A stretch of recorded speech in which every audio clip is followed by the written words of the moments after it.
Hi folks, welcome to Economic Observations. Today is the 20th of July. My name is Chris.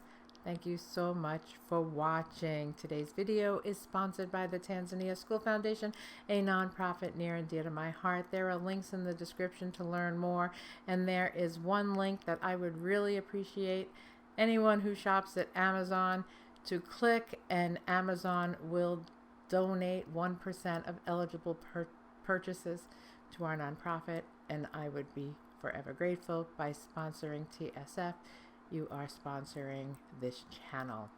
Let's get started. So much going on.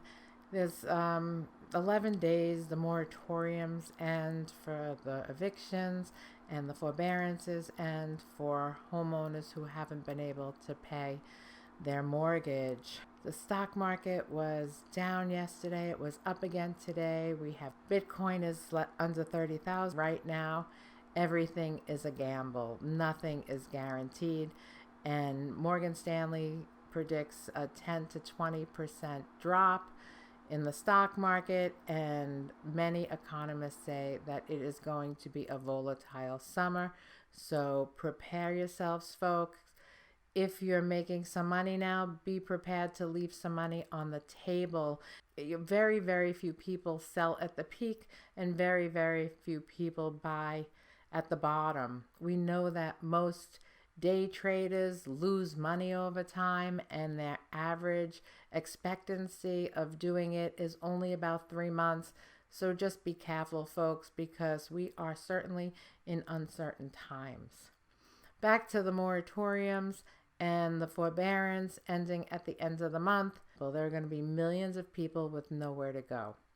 I understand that landlords are having a hard time, especially the small landlord who wasn't even afforded the opportunity to receive PPP because they don't even look at it as a business, even though it is. But there are people out there who still have no job, and they have no prospects. It's not just lazy people collecting or doing something that, is not ethical. I mean, yeah, there might be a few of them, but they say it's 6 out of 7 are really, really having a hard time. We know that rental assistance is not going out fast enough. Millions of dollars are being left unallocated in every state across the country. 1 in 7 renters in North Carolina is behind on rent, and it is the same in many, many states. Listen, just because you think in your state things are great because the people you hang out with are not having a hard time, there are people in your neighborhood that are having a hard time. You don't know what goes on behind closed doors. And sure, you might drive by their house and everything looks idyllic, but it is not. We don't know the extent of it. But what happens when all these foreclosures come to fruition, right? And what happens when people can't refinance their house because they haven't worked? What happens when people can't start paying their regular mortgage and transition into a 40-year mortgage? It's all part of refinance, and to refinance is expensive. So we are going to be flooded, in my opinion, with houses on the market. I drove like 3 miles away from my house today, and there were 12 houses. And those were on main roads. That wasn't like I went driving around, cul-de-sacs or anything. I was driving on some pretty main roads, and there were 12 houses for sale. 2 houses for sale on my street. One is just a plot of land. It's 0.77 of an acre, 3/4 of an acre. They're asking $199,900 for it. Every house that's on the market, 3-bedroom, 1 bath, small little ranch style houses, they are all over $375,000. I think many of these houses are on the markets because they're going to go into foreclosure if they don't sell it. And they need to pay off the mortgage because they know that they won't be able to do it. Where they'll go is anybody's guess. But I'm seeing more and more houses on the market, and I am seeing them on the market for longer and longer times. Last year, when there was 1 house on the market and there were 10 people that wanted to buy it, it inflated the price of the house because of supply and demand. We have a supply chain breakdown with getting stuff here. But with the houses, it is definitely, there are more houses on the market.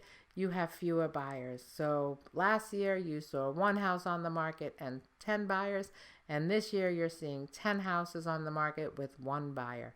It is going to bring the prices down, and add all the forbearances into that, and we are going to see some catastrophic loss here. So I think it is transitory. I think once the supply chain issues come to a halt, I think we're going to see prices moderate, right? Used cars have gone up exponentially because new cars can't be bought. They can't make them fast enough. There's about 100 microchips in every car, and the manufacturers just can't keep up with the supply. But once all the supply problems equal, I think we're going to have a demand problem, and that might cause some deflation. And I know it's not the velocity of money I'm talking about prices here, right? So we're going to see prices come down. Let's talk about restaurants too, because everyone talks about restaurants and they talk about lazy people not wanting to work. Well, let's face it, not everyone wants to work in a restaurant. Not everyone can work in a restaurant. Not everyone has been working in a restaurant. Have you ever worked in a restaurant? And if you lost your job, would you go work in a restaurant? Over 700,000 restaurant workers quit their job in May. Yep, that's right. 700,000. You know why they quit? They quit for low wages, no benefits, erratic schedules, grueling work, and get this, rude customers. Yep, that's right. People are pissed off. People are pissed off because the restaurant doesn't have enough staff. They have to wait a little longer for their food. There's a mistake made, and restaurant workers are being abused by the customers. Yep, working with the public is not easy. In Cape Cod, Massachusetts, 1 restaurant closed last weekend to give their workers a day off, and they called it Kindness Day. They wanted their workers to have a day off where people weren't shouting at them, people weren't arrogant and belligerent. And this is what we're coming out to be. It is just not fair. If you've never worked in a restaurant, please be kind to these people. They're doing the best they can, and it's not their fault. Just be a little understanding. I say that a lot on this channel. The shit's gonna hit the fan, right? Between the evictions and the moratoriums, if they're not extended, the states can't get their acts together and work it all out with the landlords, the poor landlords. I mean, we are stuck between a rock and a hard place, and it's not gonna end well. It's not gonna end well if they stop the QE, and it's not going to end well if they continue with the QE. And I don't know what else to tell you. The only thing I know is if you received any of the QE, I hope you sock some of it away and you are prepared for a rainy day. If you are on unemployment and it's ending soon, try and move out, move in with a friend, save some money, try and get your footing together and be prepared. There's no easy answer to doing this. You're damned if you do, and you're damned if you don't. And I just hope that people are kind to one another. There's going to be the haves and the have-nots. You look at South Africa right now, and there is some serious unrest going on. And that can happen here. Look at what's going on in Cuba and in Haiti. There is a pandemic that's ravaging the rest of the world, and our government's trying to do the best to prevent the ravage here.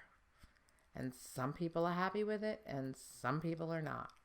And there is no easy answer, because if you needed the help, you'd want it there. And if you don't need the help, you think that we're pissing it away. I look at both sides. You know, I see both sides, and I see the problem with both sides. But we started this, and how does it end? No matter how it ends, just have empathy.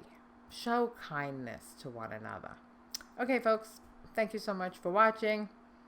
I really appreciate it. If you haven't subscribed or liked this video, I would really appreciate it. We will talk again real soon. and thanks for watching.